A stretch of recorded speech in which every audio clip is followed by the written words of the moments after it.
Okay, so this is Toyin, and I'm with Christina. And yesterday I was talking to Christina, and she was telling me about all these properties that she has. But upon further conversation, I discovered that she hasn't, or she's not really making money on these properties, and they're now becoming, I can't say a nightmare, but she's becoming worried that she's got all these properties, but she still has to do all this work, right? Yes. So tell us, Christina. No, excuse me, not Christina.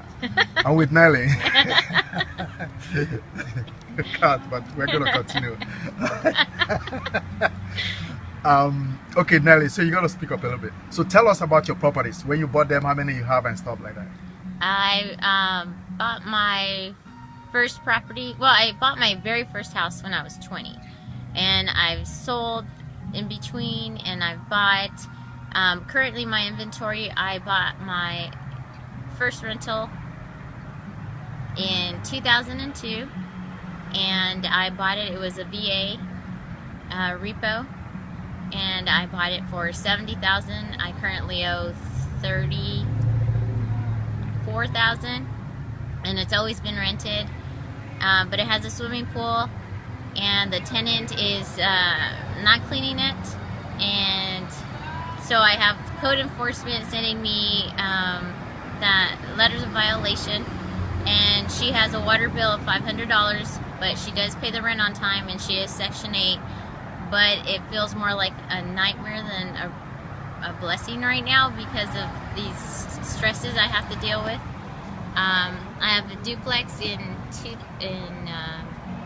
Almani, and those I obtained in 2 years ago.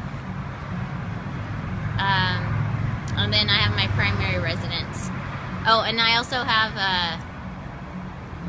a property in Akron, Ohio that I bought at an auction in 2005. And Marion, Indiana, I have a property that I also bought in 2005. And those were online auctions, and I purchased them for $4,000. Okay, so will you consider yourself an investor? I invested in property, yes. Well, considering how long you've owned these properties, how long have you owned them?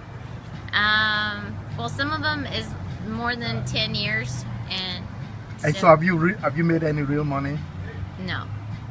Okay, so you've owned properties for 10 years, but you haven't made any real money. Right. Okay, and so yesterday we spoke for about an hour or so. Can you give me the takeaway within the hour, what you learned from just talking to me in 1 hour? What I learned is that I could get a BPO from an agent who could take photos, so I won't have to go to Akron, Ohio. I can list the property on Craigslist, so I can get a buyer, and therefore get rid of the burden of this property, because code enforcement is also finding me for that property because it's been vacant for over 5 years, 7 years. 8 years. For a long time. Okay, so if your property is vacant, is it possible that there could be millions of properties out there that are vacant just like yours? Yes. Okay, and so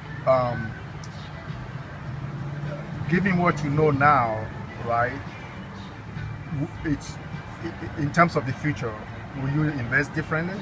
Yes, I want my my exit plan to be quicker. I don't want to buy and hold per se. If I do, I want it to be locally, not other states, not an hour away. So I want the exit plan to be cash, not equity. So what's the will you know now the difference between an investor, or what advice will you give to people in terms of getting into investment before they jump in? You need to find your niche, stick to the plan, be an expert, and just focus on one thing, and know what you want. Know if you want a house, or if you want will give you equity, long-term investment and return, or know if you want cash. Will you think that they will need some coaching or some hand-holding? Yes. And mostly because when you're unfamiliar, sometimes just making a phone call you need a coach or someone to guide you through it, because it could be intimidating just to pick up the phone. So if you knew what you know now from talking to me 10 years ago, do you think you might be a millionaire right now?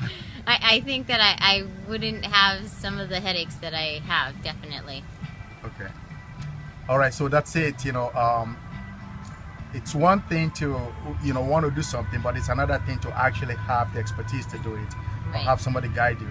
Guide me. So there are a lot of people out there that are parading themselves as investors, but basically drowning in property, drowning in nightmares.